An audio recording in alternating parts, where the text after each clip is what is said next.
It's like a phone call, right? Where the audience can't hear me; they can just hear you. So you have to set up your question or Okay, set up frame it. your yes, frame your answer. So we're really going to literally start off with what is your name? And you can Okay. tell me my name is. Hmm. I was where were you born is the second question, and then when were you born? If you're comfortable giving your age or a year, that Yeah, kind of I thing. always said mine. Okay, good. I just Hmm. wanted to give you the I just want to give you the clearance to shut that down if you prefer. So Hmm. we'll go ahead and get started. Let's start with your name and where you were born and when. My name is Cassandra Wynn. I was born in Charlotte, North Carolina, at Good Samaritan Hospital. Um, and I was born in September 17th, 1952. 1952. So where do you? How long have you lived in Mecklenburg County, and where in Mecklenburg County do you call home? I live in Huntersville, North Carolina, in Mecklenburg County. Um, I would say I've lived there all my life, but there's a gap. I went to A&T. I went to college in 1970, and I went to grad school, and then I worked, and I didn't return until 1992. So there was a gap. I came home. So it feels like I've been here all my life, but that's a gap there. So I didn't live here consistently between after I graduated. I guess I could say I still had residence in Huntersville while I was in college. So let's say 1974 till 1992, I was away. That's quite a bit of time, actually. Hmm. What brought you back to Pottstown, and where did you go? I went to A&T for college. I graduated from North Mecklenburg High School, and in North Mecklenburg High School, I was among the first in the integrated school. North Mecklenburg desegregated in about 1967. And so I, along with my sisters, two sisters, went to North Mecklenburg. It was tumultuous. The desegregation process.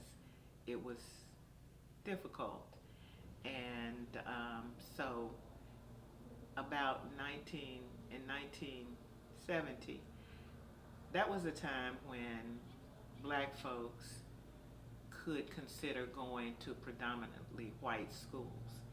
Heretofore, or then, before the mid 60s, you didn't think about going to Carolina or State or other schools if you went in North Carolina. Um, but the doors were opening. I remember Charlie Scott played for Dean Smith at UNC, and we used to watch basketball, and the doors were opening. So when I graduated from high school in 1970, there was a chance to consider predominantly white schools, but integration at North Mecklenburg had been so tumultuous. I remember a conversation with some other college bound students at North, black students, and we said, we're not going to try to go to any place like State or UNC. It's just been too tough. And so I just wanted to go to a school where I could just be myself and not have to answer to anybody because of my race. So I went to A&T, and I majored in English. We didn't have journalism at A&T, but I joined the student newspaper and went to grad school at our state, and then I got a job with uh, the Greensboro Record. That was the afternoon newspaper after graduate school, and then I moved to Richmond and worked for the Richmond Afro and then the Richmond Times Dispatch. And then I taught at Norfolk State for about 7 or 8 years. And my sister got multiple sclerosis and moved back to Huntersville. She was a widow with a son, and I had become an adoptive mother. I had a son who was a baby, and I decided to move back to help be her caretaker in 1992. So I, that's what brought me back to Huntersville. So I came back to Huntersville because my sister was there and I was coming to be a caregiver. Let's go back. Real quick. Was that somebody's phone? Yeah, Do you mind muting it real quick? Huh? Do you mind muting it? Yes. Or did you need? You had an emergency? No. Okay. I'm sorry. No, you're fine. I have all kinds of. What, did that get recorded? Oh yeah. It did. Mm. Oh, I'm sorry. It's all good. I'll just turn it on. Did I almost hear Jerry through the floor? What was that? I said, you could almost I hear know. Jerry through the floor. Oh yeah. Have y'all talked to him? Yeah. Mm-hmm. I had to tell him that I was going to take him to the principal's office when we was over at the school because he was talking too loud when we was filming. Yeah, he comes from a long time Huntersville family. Yeah. So that was a lot of great information you shared. I want to go back a little bit. Okay. And talk about your school memories Okay. before the Mecklenburg stuff, to Okay. really to contextualize how education was such an embrace for all y'all. It seems like with the Rosenwall and with the community and with Lytle, that when you lost that and had to go to a place like North Meck, it was real disruptive to your whole sense of everything that you had going on. It seems like, and I think people don't really realize what people were walking away from in integration when they were trying to walk into those schools. It wasn't that they were walking away from something that they didn't care about enough. Can we talk about that? Your growing up, your childhood experiences, including school and family and the community. Okay. Yeah, we went to Torrance Lytle High School, which was the black high school for all of northern Mecklenburg County. That would include Mallet Creek, Long Creek, Derrida, Davison, Cornelius, Huntersville. And so now all of those towns, Davison and Cornelius, the students didn't get to Torrance Lytle until about the 8th grade. I think I'm telling it right. And so, but it made Torrance Lytle, which is in a sort of the center of Pottstown, it made it the hub of a lot of activity for black folks in northern Mecklenburg County. And so there was a feeling of security because you had a lot of people with different backgrounds mixed together, I guess I could say. So because we were in a segregated community, or many of us were in segregated communities, it forced us in an interesting diversity because you weren't allowed to live a lot of places, so you lived together. And so you would have teachers living next door to domestic workers. You would have people who were tradesmen, contractors and electricians and people who had expert in masonry, who were all in the community together. And you might have housing, people who lived in nice to modest housing next to possibly something that resembled a shanty, or it had outdoor toilets. And so there was an interesting diversity in many rural black communities. And where I grew up, Pottstown, that's a rural, and back then more rural than it is now, black community.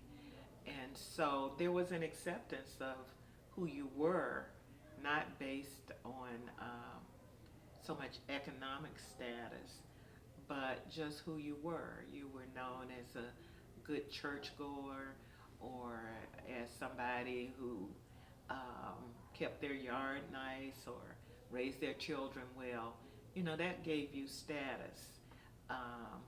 So there, I think there was a interesting diversity, or there is still in a lot of rural southern black communities like Pottstown, the one I grew up in. So, so you had a respect for a lot of different type of people. I don't know if you still have that quite the same now, but that's one of the things. And then people valued education, and I think people, I know in Pottstown, people valued a sort of independence. There were things that we didn't have, such as so we didn't have schools like the majority community, and so you have the Rosenwald School, and it's generally Rosenwald schools are next to black churches. So, and I think Julius Rosenwald, I think one of the things about doing the Rosenwald School is you had to have the community to participate. And I don't know this as a historical fact, but the Rosenwald School here, where we used to call the little school, is next to St. Philip Baptist Church. And so I just assumed that the church helped build that school. I don't have that written, but St. Philip, and this is the church I grew up in, has always been a community church. So there has always been, I think, a mixing of the community supporting the education and the church. It was just naturally assumed that that would be the support would be there.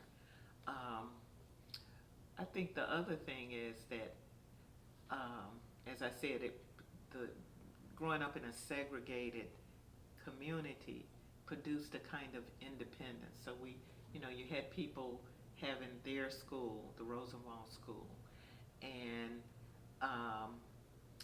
you had people who made it work at Torrance Lytle. They made an education that could have been mediocre, a good education. And they didn't skip on things, because we had things like May Day, which was the always May 1st. And so it was a big affair where people had costumes, and those children whose parents couldn't, people had to sew back then. A lot of women sewed back then, but those children whose parents couldn't make costumes, you'd have other women in the community who could sew, making extra costumes for the children. You had you had a lot of parent participation in the school, and you had the respect from the community. The community respected the teachers and the principal, and the community centered a lot around Torrance Lytle.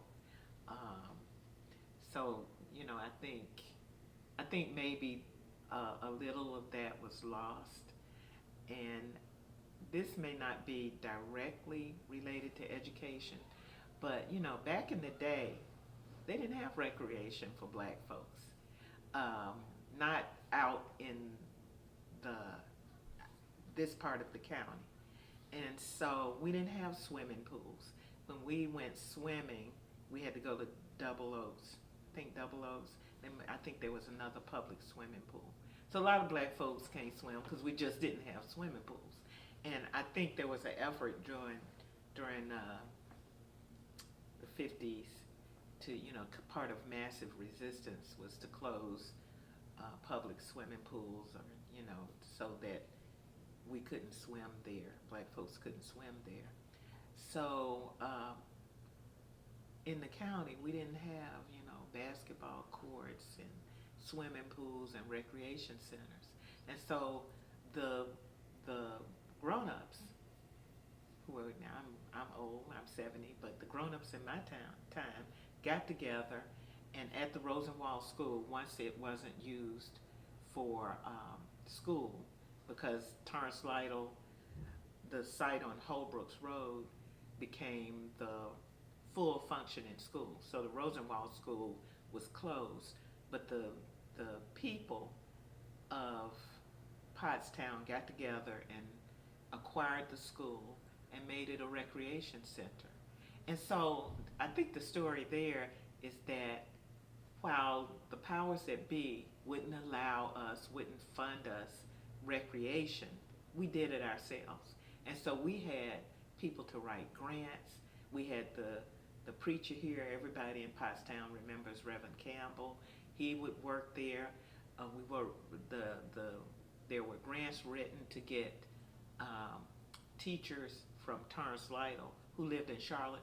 They would work here during the summer, and we had a full program of recreation that lasted all summer that the community produced itself by writing grants and by having volunteers there and having parent involvement.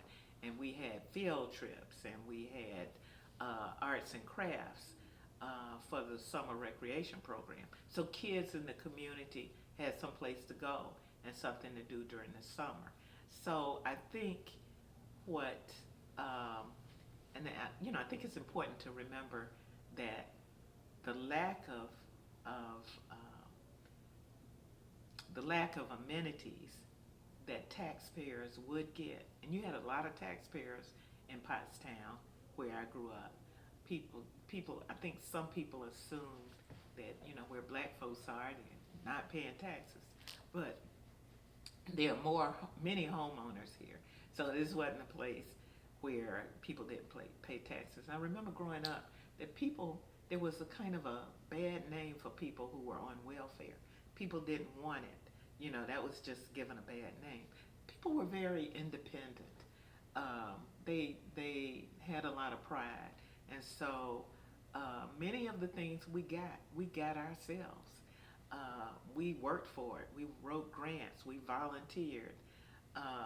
So I'm not sure if that story has been told enough about what we did for ourselves in these communities. And so that sort of is part of my memory. I remember when we, I guess it was it Judge Maxwell who ordered crosstown busing and said the schools had to be desegregated in the late 60s or mid 60s. And so we learned that integrated schools would take place. That was after all the resistance from Jesse Helms and Strom Thurmond, who couldn't pronounce the word Negro. They get on TV and just mispronounce it. And so everybody was so fearful. And then when the decision finally came, I remember thinking, I was going into 9th grade. I said, oh, that's how they're going to do integration. They're going to close our schools and make our teachers kind of secondary people, because our principal became an assistant principal or counselors. And so the black teachers were dispersed. The black school was closed, and it was like a shutting down of the community, kind of a shutting down of our souls that I don't know if we were ready for, because Martin Luther King was marching and everybody was ready for integration, but I don't know if we had thought through, boom, the curtain is going to fall down on our community, and what we have done previously just stops. It's like a sudden silence on all of that activity. And so it's a fight for what we say is the greater good, because there are many good things that come from desegregation. You know, we used to get books uh, from the white schools, so we would get the secondhand books. And I remember looking at the books sometimes when we would get them, and we would see whose names had been in the books, you know, the white kids, and see their names. So we knew that we were getting secondhand stuff, but we tried like heck to give a first class education.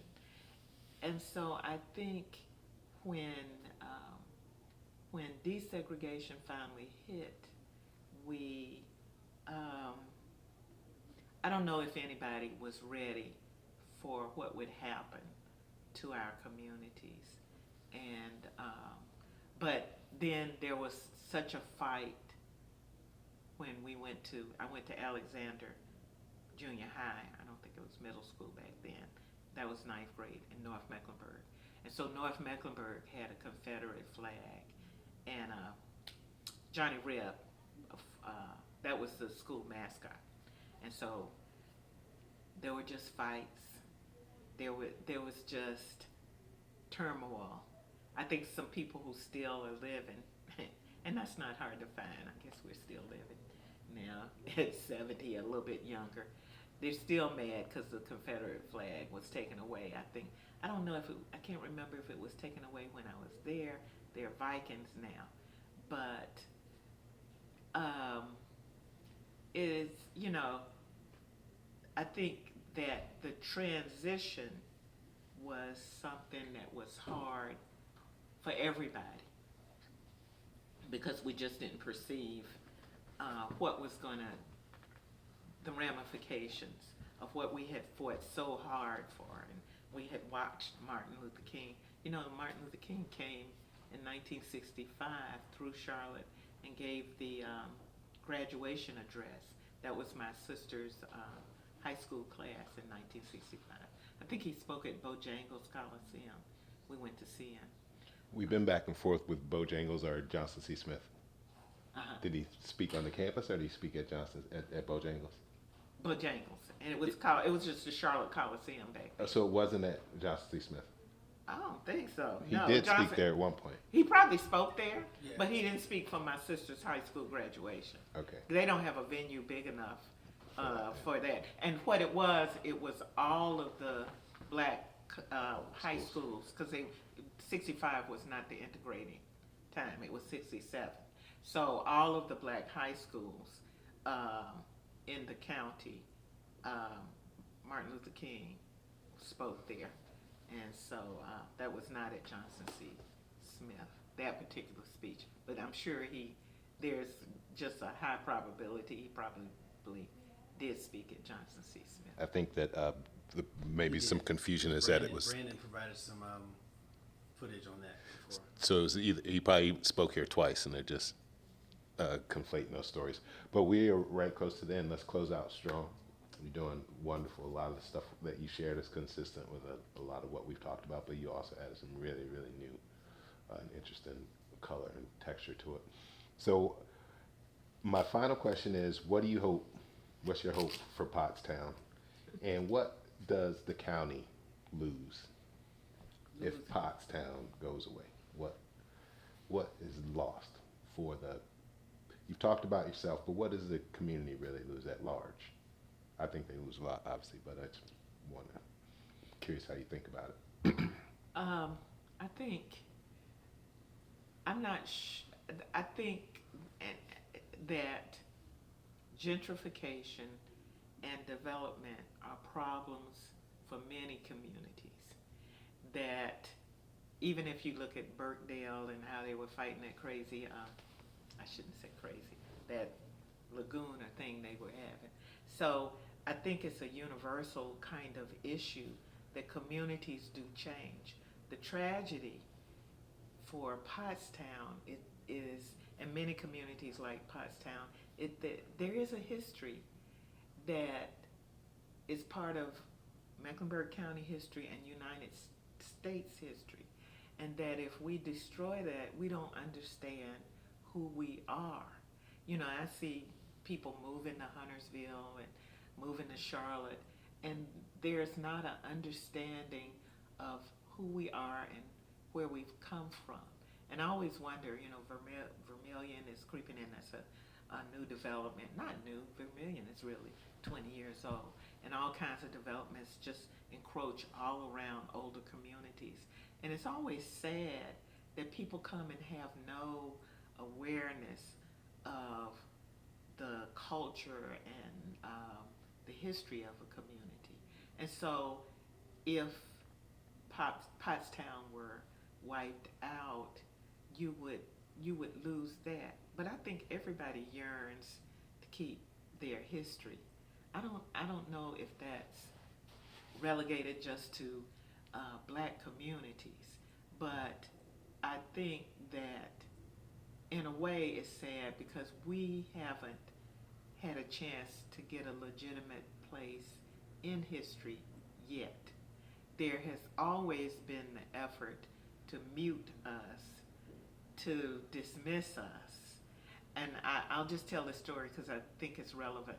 When we integrated the bus, we were on the bus, and they sent a bus to Pottstown to pick up all the black kids who were going to North Mecklenburg and Alexander. And we had a white bus driver who just gave us a bad time. And so he stopped at the junior high school and got the principal, Dr. Hanson. And Dr. Hanson got on the bus, and it's a bus full of black kids, and said, y'all should act right because y'all don't pay taxes anyway. And my point is that kind of feeling like we don't matter, we don't contribute, and that's sort of what's written in history because we're not there. So I think if we don't have the chance to exist and tell our story, then we continue that kind of racism, and part of racism is a dismissal of a group of people. We continue it if we don't acknowledge it. And it hurts because we know what part of history that we contributed to. We know that we educated our own in a very strong way. We know that St. Philip had many meetings, community meetings, and the AME Zion Church and Friendship Church. We know that we kind of held our own in the community, that a lot of things could have happened. We know that we integrated North Mecklenburg, and we did have a major kind of riot thing there. I don't know if people remember, but it could have been worse. And so I think if communities are wiped out or their history is dismissed, we miss that part of history. Everybody misses it. It's not just ours. Everybody misses it. And so we don't define Huntersville. It's just a little town that's just springing up stuff all over with no context. Or Charlotte or Mecklenburg County becomes that kind of place. And I think it's enough people here who don't want it to be like that. They want the place to have some context and some history. It's too many contributions that have been made by so many people here. So many women here worked at the Oaks.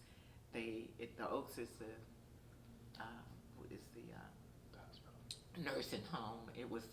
Used to be the TB center. So many people here work for so many folks in town who are sort of historical.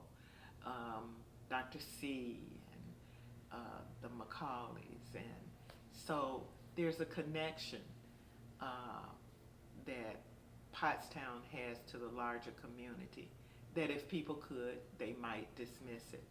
And so I don't think the community deserves that. No community deserves that, not in America.